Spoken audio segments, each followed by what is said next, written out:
आज मेरी खुशी का ठिकाना नहीं था, क्योंकि मेरी 6 महीने की मेहनत सफल होने जा रही थी।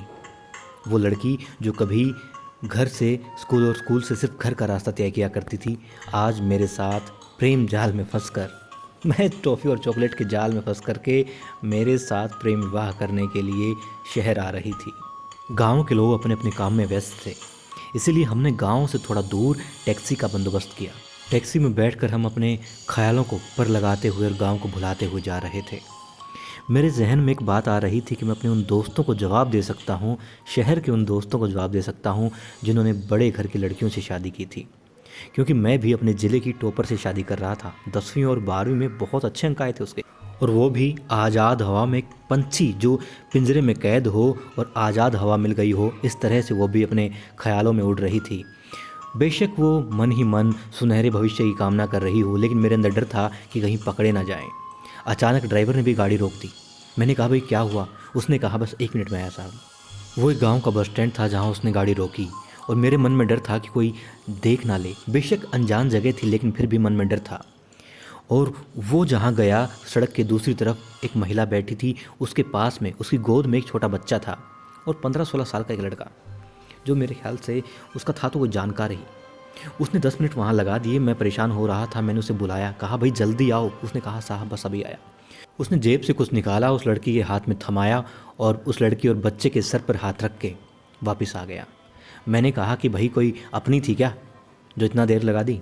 उसने कहा, हाँ साहब, गांव की बेटी है तो अपनी ही हुई ना। गांव में तो यही रिश्ते होते हैं, भाई, चाचा, ताऊ और बेटी या बहन।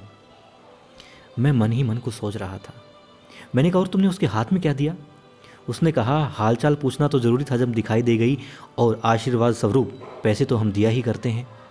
उसने गाड़ी स्टार्ट की और आगे बढ़ गया। मेरे चेहरे के भाव बदलने लगे। आंखें मानसिक ऊहापोह में डूब गई। मस्तिष्क और दिल में एक ही तर्क वितर्क चल रहा था, और भावनाएं, सांसें जैसे तेज पे तेज होती जा रही हैं। मैंने कुछ देर सोचा।